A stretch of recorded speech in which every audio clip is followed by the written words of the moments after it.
All, I wanted to say most, but all of our clients have no ability to afford an advocate. When you're paying bail for some of these people, yes, what's been like the amount of money that you pay bail for? Yeah, the least amount we paid bail is 500 shillings. This person was in for how long? 3 months. 3 months? Yeah. They could not afford 500 shillings. Currently, the statistics are that men are the most arrested gender in our country. Yeah, and it's basically a criminalization of poverty. You're at the wrong place at the wrong time. You live in a low-income area. You know, when you're talking about these things, I'm wondering why this is not a national crisis. Because the voices of poor people, it's white noise. It's not loud enough for anyone to unfortunately care. Very few people do. They used to come to court in their uniform, in their school uniform. So imagine what that does to a 17-year-old boy, or I think the other one was 16. How do you then interact with your peers? You've been in prison.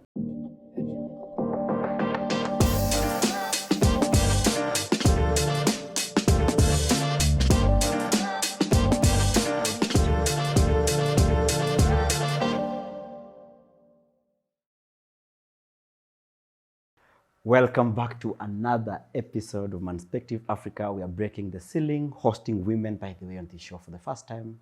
And it's indeed my incredible pleasure to be hosting the lady who's doing amazing work. They burst men out of the criminal justice system, men who've been wrongfully accused. And when I heard this story, I said, you must come and have this conversation on Manspective. And of course, we're coming live from Kayana. Create, it's a space for women entrepreneurs. You can come here and get plugged in this co-working space. There are meeting rooms, but of course you can also just come and get emotional support from the women who are doing the amazing work that they do. Subscribe to our YouTube channel, Manspective Africa, Manspective as a Q. If you're watching us on KTN, this is Manspective Africa. There's an SMS line that is going here. You can let us know what you think. I think hapa hivi tufanye nderemo, vigelegele, na shangwe for Waizeh. Oh my God. Karibu sana Solonka. Thank you. I know you, but my audience, maybe they don't know you. So yeah. Perhaps, what's your beautiful name? My name is Waizeh Solonka. How do you pronounce this Waizeh? It's Waizeh. Okay. Yeah. Waizeh Solonka Nairesiai. Nairesiai. You do amazing work. So perhaps for audience who don't know, maybe you can tell them what you do. Yeah, I'm the legal officer at an organization called Ajar Kenya, okay, which stands for African Justice and Restoration Kenya, where we serve men. Okay. They are held in pretrial detention, awaiting trial. So we represent wrongfully accused men and we help them get out of jail. That's a very simple sentence to summarize. Very simple statement, but yeah. That sounds like very a legal jargon. So pre-trial detention, awaiting trial, and all this sort of stuff. You know, what do you? Let me use layman terms. Okay. So when someone is arrested, when they've committed a criminal offense, they are taken to the police station and then they are held in a holding cell called a remand center, okay, where you're waiting for your case to be heard. So these are people that are staying in remand, which is also like a prison, but not really, because you're not yet sentenced and judgment has not yet been declared over your matter. So you're awaiting, you're in like a limbo, just waiting for your case to be heard, but you cannot be released and be in society because it's a criminal matter. So we meet them while they're in remand prison, and then we represent them and we take their cases and we help them get out of jail. Why is it called a remand prison, not just remand? It's called a remand prison because you're held and your freedom is limited. Okay. So you're still under the laws of prison, and I think Kenya Prison Services are the ones that are in charge of those places, and you have wardens and it's a cell and it's very much like a prison, just you're not yet sentenced and you don't know for how long, there's no time allocated. And so you're sort of just waiting for your trial. Yeah. So maybe perhaps just for our audience, where do we have any of that prison? Maybe for people to understand, like, for example. Yeah, we have, I think the biggest one is actually where we serve, Industrial Area Remand Prison. Okay. So it's just around Industrial Area. There's another one in Jamuhuri. There's another one, there are others out of town, but the Nairobi one, Industrial Area Remand Prison, is the biggest one in Nairobi. Okay. And the women are held in Langata Women Prison. They also have a remand center within the prison. Within the prison. Yeah. All right. That sounds like a very interesting work. Why would people be needing help Yeah. those who perhaps are wrongfully accused or Yeah. those who are in pre-trial detention. Detention. Yeah. For criminal matters or where you have a capital offense, Yeah. you could, how do I explain this? I'm trying not to use legalese Yeah. and become another and sound very like an advocate. But if you have a capital offenses, which are murder, robbery with violence, very serious charges and serious offenses, where you go from 10 years, 25 years, or life imprisonment. So if you are self-representing and you do not understand the laws, what to say, what to do, the consequences of your sentence is very grievous, because that would mean that you're put away for 25 years and above. So you would need a profession if you are stepping into a situation like that. So that's why you would need an advocate. Even our laws provide that if you're a capital offender, murder, again, robbery with violence, or you're a minor, you have a right to an advocate. So you cannot continue with your matter until an advocate is assigned to you, unless you do not want one, which you're not advised to do that. You need an advocate. An advocate. Yeah. For the sake of our audience, so tell us how you go about this work that you do, like on a day-to-day basis. How's Waizeh's day looking like? My day looks different all the time. Okay. Just because our organization is not very big. But I would maybe share, we have 4 projects that are always running. Okay. Throughout.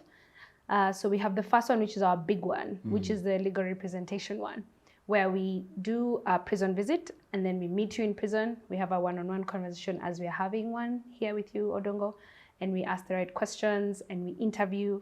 And then if we believe that there's a clear injustice or there's a malicious prosecution here, and when we look at the facts and the witnesses and all the elements that would contribute to your case, then we'd see that you're wrongfully accused. Then we would take your matter and take it to court. And then, so that's the legal representation one. And then after COVID, we started a revolving bail fund. So we partner with your loved ones and family members to pay bail amounts below 20,000. So however much you can contribute, we cover the other cost and then we pay for your bail.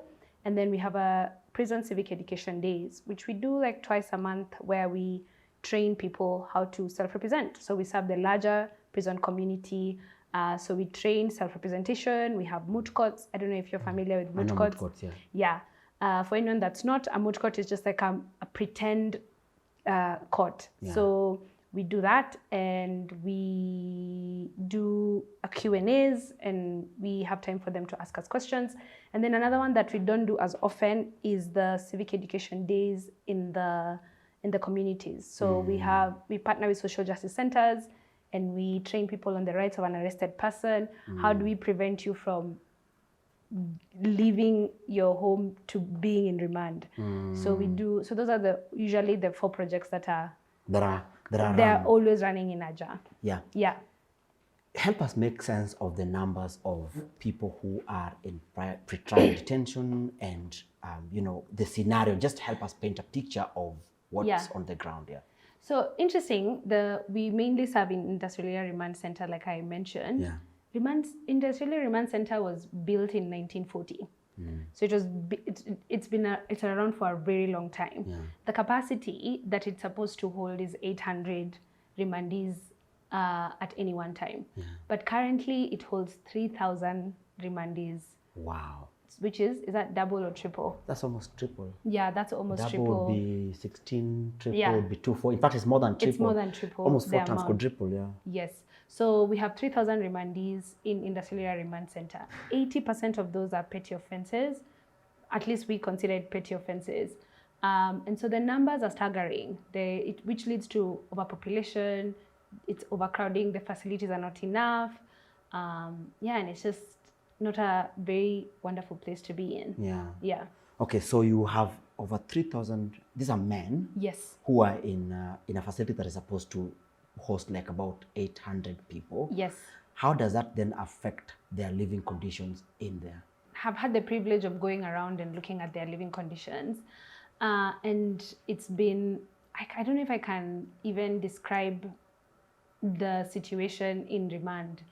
All I can say is that there are not enough beds, no blankets, no mattresses. The hygiene is wanting. There's not enough water, a lot of bed bugs.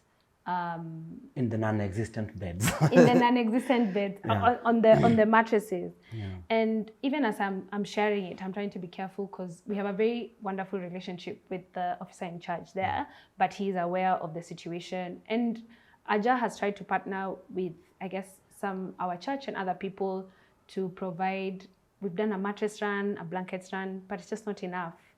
Yeah, so the overcrowding and the overpopulation in remand has just led to it's not enough to hold everyone anyway. And I think so, the officer in charge would, understand that this is a systemic issue, because Yeah. then the arresting that happens, and then Yeah. the lack of investment in some of these facilities, Yeah. and those are budgetary issues that Yeah. are way beyond his, so Yeah. by calling this out, it's not really a personal responsibility, but it's also for us to bring light to the structural yes, changes that needs to be made, so Yeah. that those who are on pretrial detention then Yeah. get to be treated in a humane way. yeah. But also what has contributed, if I would say, Odongo, is the other offenses Yeah. that I don't think should be declared criminal and someone should not be in remand for them. Yeah. I don't know if you're familiar with an offense called preparation to commit a crime. So there's a criminal offense called preparation to commit a crime. You look like you're about to commit a crime, Yeah. and therefore you're arrested. These offenses existed because of colonialism. Yeah. So they existed then, that black people looked like they were about to commit a crime because of how we looked, how we moved, how we walked, our physique. And so these things they're still in our penal code. Yeah. And these things should have changed. Our penal code should evolve and improve. So such petty offenses put people in remand. And there's even an offense like creating a disturbance, or just like offenses that are really petty that should not be equal. The person that has committed murder or robbery violence, how are they held with the person that has been accused of preparation to commit an offense? Yeah. And between men and women, who then gets to suffer a lot from these laws, if you have the data? I have a rough data. I know Yeah. it changes quite often, Yeah. but so currently the statistics are that men are the most arrested gender in our country, not so much women. So I think the last time I heard that Langata women holds 700 remandees, Okay. and Industrial Area Prison holds 3,000 remandees. Yeah. And Langata Women is the only remand center here in Nairobi. Industrial Area Remand is not the only one remand for men. center for men. Yeah. So even the remand centers for men are more than the remand centers for women. So it was a numbers thing, because I think the motivation towards the creation of Ajar, when my friend Chris and Gilbert had started this organization, they had met a guy, I don't know if you're familiar with him, called Pete Oko. Yeah, I know Pitoko. The founder of Crime Sipoa, yeah. Yes. Yeah, So heartbreaking story. Heartbreaking story. He fell into the system where he was wrongfully accused. He was in remand actually for 2 years, and then he was in committee maximum prison for 18 years. Yeah. So a total of 20 years behind bars. And then it was later found out that he was innocent and he did not, in fact, was not responsible for the murder of his wife. Yeah. So so when they met Peter Uko, they realized that this is not a unique, unfortunately, a unique or like a peculiar incident, that it is very common that a lot of people are in remand for crimes and charges they have not committed. Yeah, and it's basically a criminalization of poverty. You're at the wrong place at the wrong time. You live in a low-income area, and actually sometimes you're a man, and that's why you've been arrested. Because I wanted to ask you the profile of these people you meet at the Nairobi Industrial Area Remand Prison. Where are they likely to come from? What's likely to be their profile? And you are answering that it's got a bit of an issue to do with economic status. Yeah. Yeah. So tell me more about that. Yeah, all. Yeah. I wanted to say most, but all of our clients have no ability to afford an advocate. All of them are from a low-income areas. They don't have good command in English. They have not been to school. And it's, again, like I said, a criminalization of poverty more than it is an act of justice, where I think, again, my friend Chris had said this very well. We are happy to serve you if you're rich and guilty Yeah. than if you're poor and innocent. Yeah. That you have a higher chance to maneuver our justice system if you're rich and guilty. Yeah. But if you're poor and innocent, it's like you're already guilty Yeah. before you are Yeah, before you are sentenced or tried. Sentenced to trial. Yeah. So when you're paying bail for some of these people, Yes. what's been like the amount of money that you pay bail for? Yeah, the least amount we've paid bail is 500 shillings. This person was in for how long? 3 months. 3 months. Yeah. They could not afford 500 shillings. They did not have. I think they lived on the streets, right? And so for you to actually, our bail payment system is, I understand it, but I think it should be more flexible to accommodate people that do not have relatives or loved ones. So if Odongo, now you are arrested and you needed someone to pay your bail, you need someone to pay your bail who has an ID. Someone cannot pay your bail if they do not have an ID. So this person was arrested in the streets. Yeah. Maybe didn't even have like access to their family members or whatever. And these family members didn't even know where he was. Yeah, he was very young. He didn't have a phone. He hadn't memorized, or he didn't know anyone's number. The people that he was around with, like say his friends, did not have IDs. So for anyone to pay bail for this young man, they needed an ID, and they couldn't.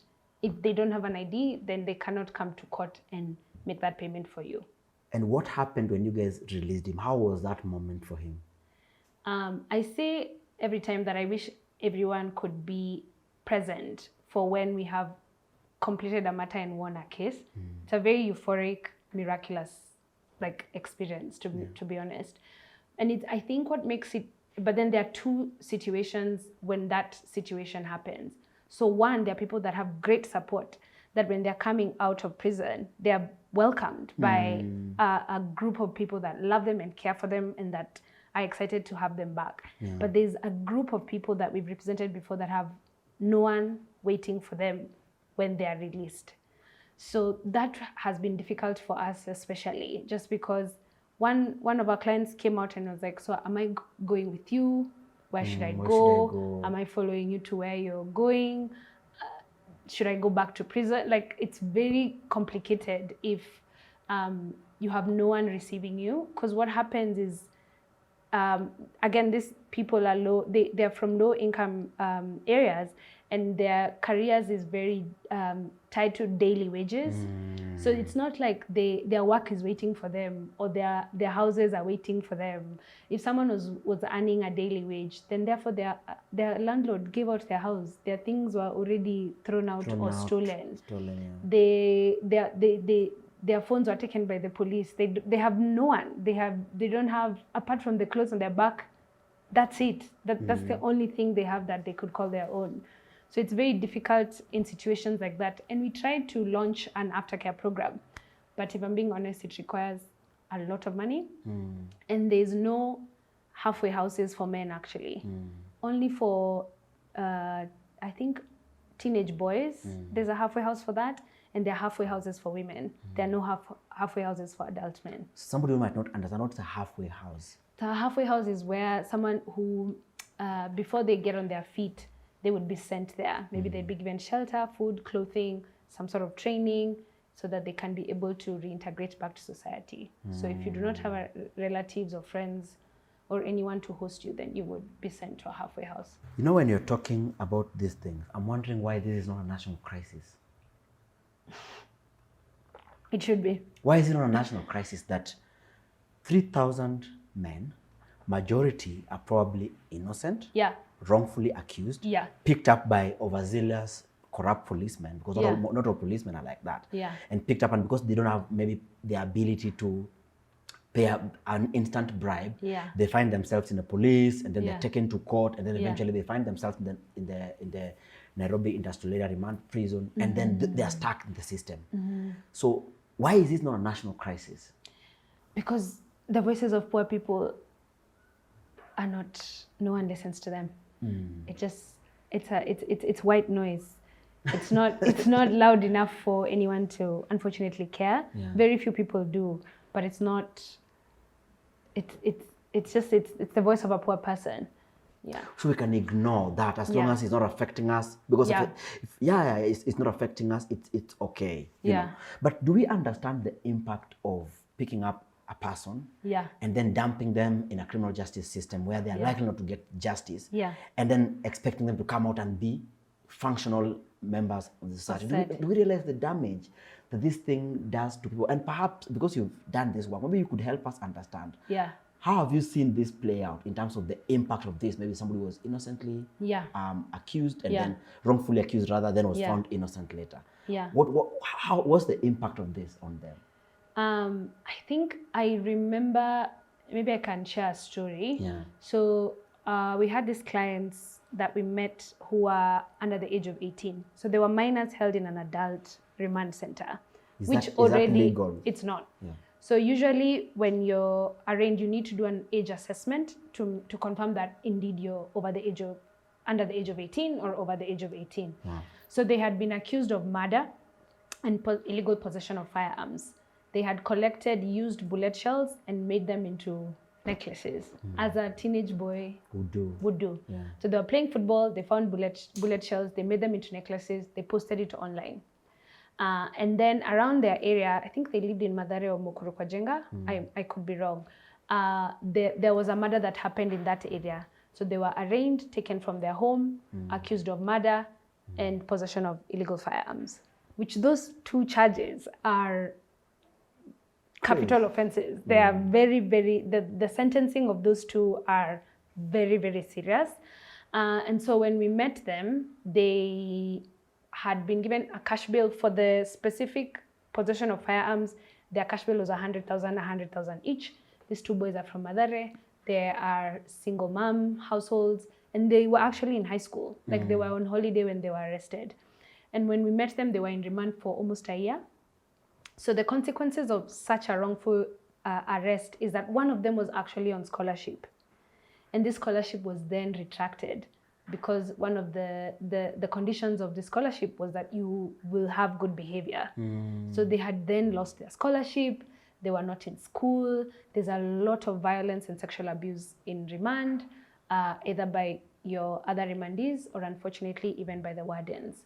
So these two young high school boys were in this adult remand center for a whole year for something they did not do.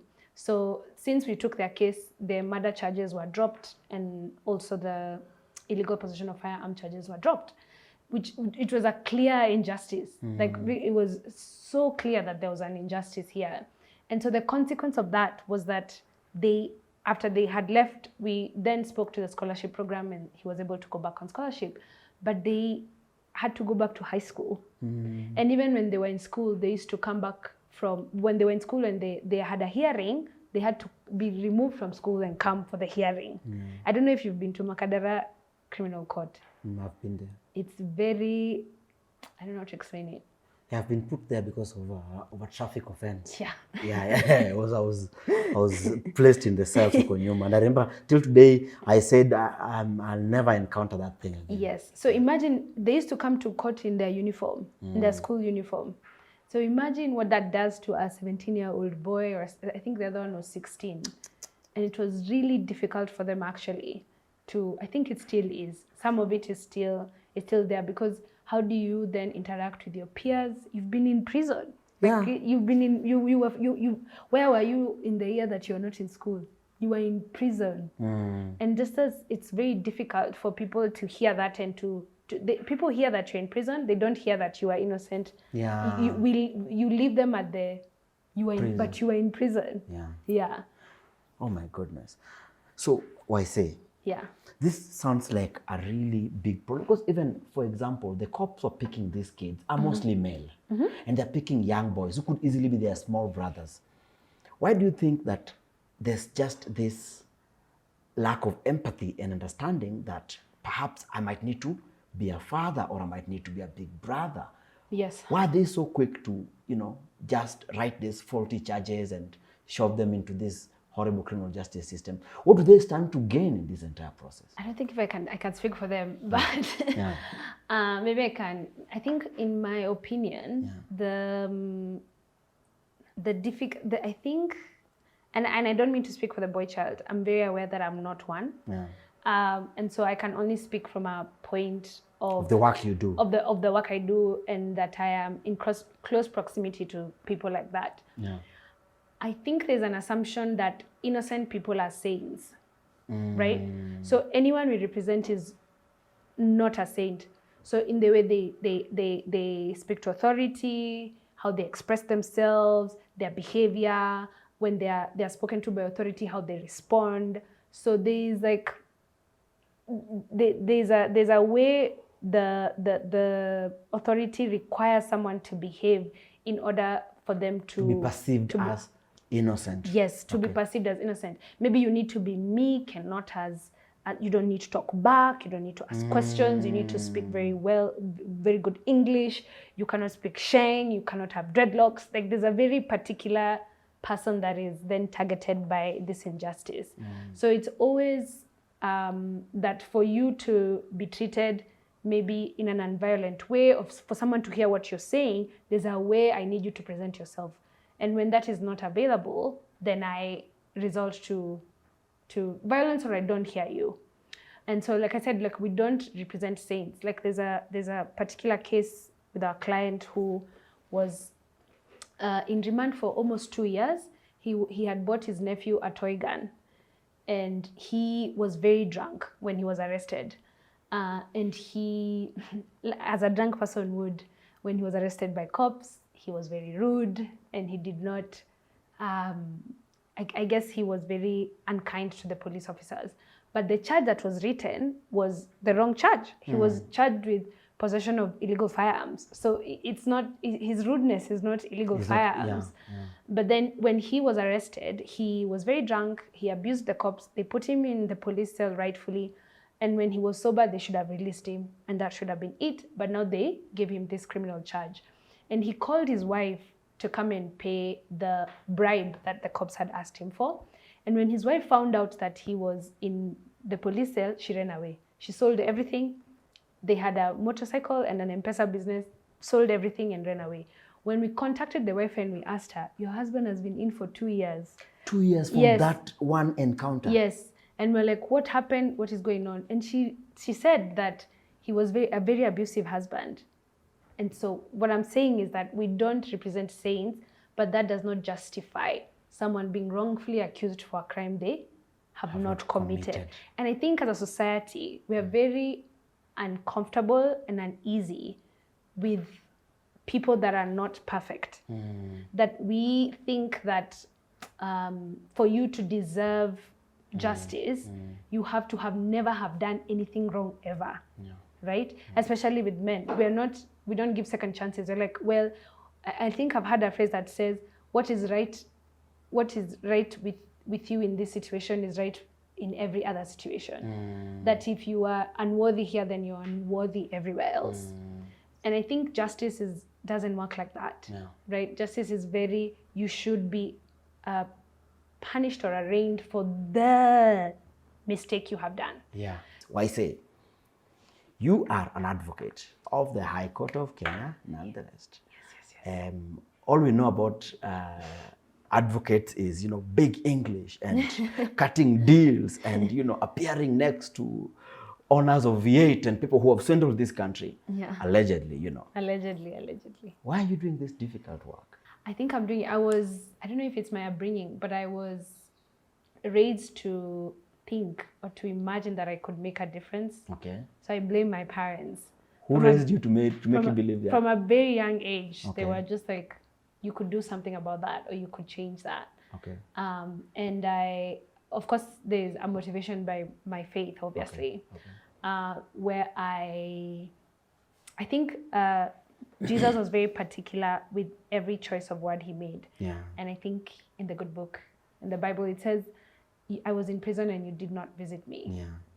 Yeah. And there's this conversation about him relating to prisoners, and he was a remandee himself. He was a remandee himself. He was wrongfully accused. And wrongfully murdered. Yeah, and wrongfully murdered. And he was actually sentenced. He went beyond being a remandee to being sentenced. And Yeah, and I imagine sometimes that Jesus would have been an Ajar client. I try to think that I like if we that. met him in remand, Yeah. he would have taken his case because Yeah. it would have been very obvious that he is innocent. Yeah. But yeah, apart from my motivation with faith, I just feel like this is like something that God has called me and invited me into to partner with him. And yeah, I guess my parents are like, you could do anything you want. Tell us about the stories of these men that, you know, have come out. And I know you Yeah. have like multiple stories. Yeah. So how many people have you guys gotten out? Yeah. But also, what are those stories that are outstanding? You said, okay, this was a very interesting story. Yeah, so since I just started in 2019 until now, we've gotten over 250 people out. 250 people out. Yes. Like this year, we've gotten 15 to 16 people out. Yeah. Just this year 15 alone. to 16 men out. Men are out. Yeah. And it's just myself and one other advocate. It's just 2 people. Wow. At all times, Ajar is run by 3 or 2 advocates. Yeah. It's never a big team. Okay. And that's always interesting to say that if 2-3 people can do that, how much more can more people do? But yeah, so we've gotten 250 people out of prison, and they are like, I could sit here and say many tales of how many people we've assisted. I know I've shared about the young boys. I've shared about the other story about the guy that was there for 2 years, about the toy gun. There's another recent story this year that happened. We met a client of ours that was accused of robbery. They had supposedly robbed an electric shop, but that shop had security cameras, and it was very obvious who the burglars were. But one of the burglars had a limp. But then the cops there said, in this area, we know someone that limps. So they arrested him because he had a limp. The complainant, who is the owner of the store, went to the police station with the recording and said, guys, you have arrested the wrong person. You need to release him. I know who stole the things from my shop. They did not listen to him. They continued to keep the guy in until we met him. So we met him in remand, and he was like, I don't know why I'm here. How long had he been there? I think 6 months. Oh my goodness. Yeah. And so we met him and we went to court. We asked for a withdrawal. This was a malicious arrest. The complainant, actually very wonderful complainant, he sat with us. He came with us for every hearing. And we met the magistrate and we were like, the complainant is here with video evidence of the people that robbed his shop. Why have you arrested this man and kept him in for this long? And his matter was withdrawn. But the 6 months that you held him for something he did not do, I don't think just that because he has a limp. Yes, it's laziness a from the disability, arresting officer and the investigating officer. Laziness, because if the complainant is telling you at the police station that this is not the past. Here is the video evidence. You're actually letting the perpetrators free. But these police officers who do these wrongful arrests, is there a way we can get them to pay for their own crimes? Because I feel like it needs to go full circle so that the police officers are held responsible for the arrest they make. Because I think the Office of the Director of Public Prosecutions is the one who's in charge of approving all the prosecutions. At what point then do we complete this loop and say, okay, you made these wrongful arrests, and and of course some sort of appraisal and arrest and some sort of, I understand what you're saying completely. I have to commend some magistrates who, when a matter like that is brought to court, they really reprimand the arresting officer and the investigating officer, because they ask them questions, because they usually are the witnesses to that matter, and they're asked, so why, explain to us how you arrested this man, how did you get to this place, what happened here and there. But they would obviously argue that they had a right to believe that this was the person that was in the video. And they will just say that because the matter had not yet been brought to court, that's why he had stayed in for the 6 months. So they would use other legal loopholes. Yes, to say that he'd never been brought to court. We have never yet started the matter. This is the first time we brought to court. There are so many cases. There's overcrowding. We are not enough magistrates. The courts are not enough. It's always the reason why there is a breach in justice is Many reasons and not just the one. It will be important to know how much it costs to get somebody To out. get someone to, so we have different, we call them cost of freedom. Okay, cost of freedom. Yes. I like that. Yeah, so we have different costs of freedom. So if we meet you and you just need a payment of bail, which is usually, that would be 10,000. If we meet you and you're already out on bail and you just need legal representation, that would be 20,000. If we want to pick you from the beginning, we pay your bail, we represent you in court, we get you an advocate, that's 30,000 shillings. Okay, so 30,000 shillings, and you've gotten somebody who is? We've paid your bail. We've paid your bail. We found you an advocate. And we see your matter to the end. So for 30,000 shillings, or for as low as 10,000 shillings, we can actually buy freedom for people, and maybe help us understand why investing in 30,000 shillings, somebody supporting 30,000, might be a more sustainable way of actually ensuring that there's justice and there's equitable, there's like some sort of justice in how we develop our country. Sometimes we partner with our volunteer group. We call them Justice Heroes. Okay. So because it's just the two of us, like I mentioned, if we want to get more people out, we need more advocates. Okay. That's just the truth. Okay. And our volunteer culture here in Kenya requires facilitation. It's not completely volunteer free, which I understand, because you need to pay for transport, because you need to show up for our clients in court.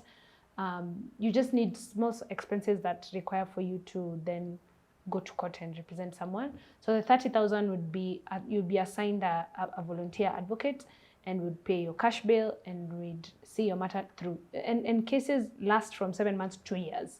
Wow. So the 30,000 supports 7 however months. long your matter will last is not in direct relation with how much money we then put into your case. Yeah. But you can so this 7 months is different mention dates, blah blah blah, and all this sort of stuff. Because our courts are completely overcrowded. If it cannot be, so you're given dates like 3 months after, like you had a hearing now. Your next one will be in 4 months. Your next one will be in 5 months. It's never next week, it just doesn't work like that. But I remember there's a meeting we shared with you, and the Chief Justice, because it's a public thing, she said, the Chief Justice mentioned that there was a conversation from that panel you shared with that, the Heart Summit, to set up a mobile court at the industrial area remand prison. Are there efforts being made to get access to justice slightly easier for people in that remand prison? I want to, not yet. Actually, when I was doing my clinicals, I did my clinicals in Kibera locals. What are clinicals? Clinicals are like, you're assigned to a court before, when you're in third year. So you just serve there and you volunteer and stuff like that. And I remember Langata women had mobile court proceedings. So the magistrate would go to the prison and take cases there, because you're not distracted, and they would do, so it moves faster. It just moves faster because it's specifically for that prison. And I would love to see that happening in the Telea remand, because the numbers are crazy. Like even when we're doing a screening and a one-on-one, because Ajar does not prepare the prison to who will sit in front of me. It's actually a very miraculous, or if some people would call it fate, that someone sits across me. So it's like a musical chair. It's like a big crowd, and then there's just a chair in front of me and my other colleague. And whoever gets to the chair is whoever is interviewed. So they scramble to come to the chair? Yes, it's like musical chairs. It's like you run. And that chair is never free for even maybe 2 seconds. Yeah, because we have a limited time. We see who we need to see. If you are lucky, we saw you. If you are not, we didn't. So, and that's because the need is so large and the numbers are so high that even if we tried to work with the paralegal system there in remand, or we try to work with the wardens, it's impossible. The number is just overwhelmingly large. And so that would really reduce, because now you need to be transported from remand to the court, and other people, like say now you Odongo, your traffic matter was being heard at the same court, the other person is being heard. And even there's a lot of people that when they're self-representing or they're before court, they actually fail because we don't think about how people are scared of public speaking. Because a courtroom is very much It's intimidating. Public speaking. Yeah, Yeah. it is. Yeah, and I think when they're in prison, there's comfort that they know these people, this is their surrounding, they're familiar with it. I've seen people crumble when they're asked questions and they, for instance, that person, it's the first time they've spoken in front of a room with more than 5 people. And so even that is like a challenge for them when they are fighting for their freedom. I'm aware that the International Commission of Jurists is in the process, I think, with different partners, including KHRC. Yeah. They're moving to court to declare. I think they've already filed a case where they want some sections of this penal code that are, leading to mass arrests and illegal detentions to be declared, Redundant and stuff like that. What can we do as ordinary people? So some of us might want to come and purchase an Ajar T-shirt to support, to become a freedom hero. Yeah. Some of us might give money. Yeah. Like, I know there are many people who do that. Yeah. And I know that you're supported by your church, Yeah. which is Renewal Church Nairobi, support your work. Yeah. What other ways can we support your work and make sure that this load is lighter and you're not carrying it all by yourself? Because I know there are many other people doing this work. Yeah. I'm talking about you. Yeah. I think that has happened more this year. I always say that I want to be out of a job. Yeah. Like I want that the system works so well that Ajar is not needed anymore. Yeah. So I would say put us in rooms where we have people that are directly they make decisions in our justice systems. So let us be in conversations about policy, penal code changes, all these things. How do we get because I think Ajar, maybe I should say myself, I have very strong opinions about prison systems. I don't think that they're the best and only way to rehabilitate anyone that's done the wrong thing. And yeah, even our penal code, it needs a lot of revision. What are we doing? How are we not moved from colonial ways to currently what's going on? Even with robbery and violence, if apparently it's a robbery, but then it's robbery and violence if you are specifically robbed by, is it more than one man? So if 2 men robbed you, it changes robbery violence, which is a very different charge because of what the sentencing it means. Like robbery violence is 25 years and above. Whether these people were carrying weapons or not, it's considered robbery violence because it's men and they were more than one man and they have a potential to be violent. And just things like that have put people in situations that are they're just like sound unfair. So we'd want to be policy in rooms where policy is changing, where judicial, where we could influence how the judicial system works and looks like. How can we support you in this season? Yeah. We're always looking for advocates. Okay. We want your time, your skill. All right. Please contact us on our website. It would be wonderful to have more advocates because that's majority of our work. We also, every end of year, we do a blankets or a mattress run. Okay. So we donate mattresses and blankets and give them to the remandees for Christmas. We don't really do any food stuff. I think a lot of churches and people do that. So we try to do mattresses and blankets. And now currently we are trying to pay bail for a lot of people so that they're out. Anyone 5,000 and below, we're paying for your bail so that you're out of prison. But I think somebody needs to go downstream and stop the remand from filling up, because now we'll just be getting them out and more coming in, getting them out and we haven't even talked about that cycle. Like so many of our clients have gone out, come back in, gone out, come back in, because they don't move. They now keep staying in the low income area. They now don't have jobs. They get into bad company, and it's just like a cycle. Yeah. How do you know somebody deserves to be represented? Yeah, this is usually a very common question. How do we know that someone is innocent? It would surprise you how easy that is. So we meet you, we do a one-on-one interview, and then we do something called a perusal. So a perusal is something we do like our own investigation. We go through your file, we look at the witness statements, we talk to the complainant, we talk to the arresting officer, investigating officers. And what we have found, sometimes it's very obvious that this person is guilty, and sometimes it's not so obvious that this person is guilty. guilty or innocent. So we do our own due diligence by going through it. We find that there was no evidence. There was nothing that was linking you to that specific crime. And when we found things like that, then we take the case, because here there's a clear injustice. And when it's not very obvious, we take a little bit longer. And sometimes in the team, someone has felt like this person is really innocent, and some other people have felt like this person is really guilty. And that's just a chance we take. We'd rather take the chance than not take the case. Okay. So we'd rather risk and take the case other than decide not to. So sometimes it's very clear, like the guy with the limp. We have to take the case, it's very clear.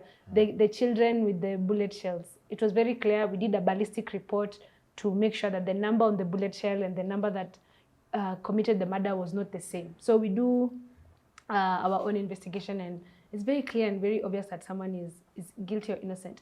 There was one, our colleague was like, this person is innocent. I prayed about it, and I very, very feel like God is saying this person is very innocent. And we told him, do the case without us, because it felt like he was very guilty. Only to find out that our client was in a romantic relationship with a police officer who was a woman, and she came up with the entire file. She made up names, she made up witness statements, and it was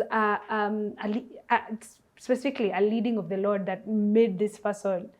We took his case, and we found that he was accused of a sexual assault case. He was in his 60s. He was accused of sexually abusing a 6-year-old. This 6-year-old boy was not real. That family was not real. Oh my God. All the things were made up, and it was just a crime against, it was a broken heart that became, that led to a really dangerous route. So sometimes it's that way. So we'd rather take the risk than not take the case. Okay. Yeah. Fantastic conversation. Talking to Solonka, who runs Ajar. How do you pronounce Ajar, by the way, for those who don't know? Ajar. It means we've left the door ajar. Yeah. Slightly open. A-J-A-R. A-R. Yeah. Ajar. And your website is? ajarkenya.org. ajarkenya.org. Yeah. Been fantastic talking to Solonka Waizeh, who runs a fantastic initiative in partnership with the Renewal Church in Nairobi. Yes. It's called Ajar Kenya. They do fantastic work. They've gotten over 250 men reunited with their families. Yeah. These are people who are wrongfully accused. And of course, you can come and support them, check out their website, and of course, donate, give your time, because I think we cannot just complain about our country without really getting involved. It's been my absolute pleasure coming from Kayana Creates, which is a fantastic opportunity for women. It's a place where female entrepreneurs and women come and they hang out and they get to encourage one another, and you can host your events here. There's an event space.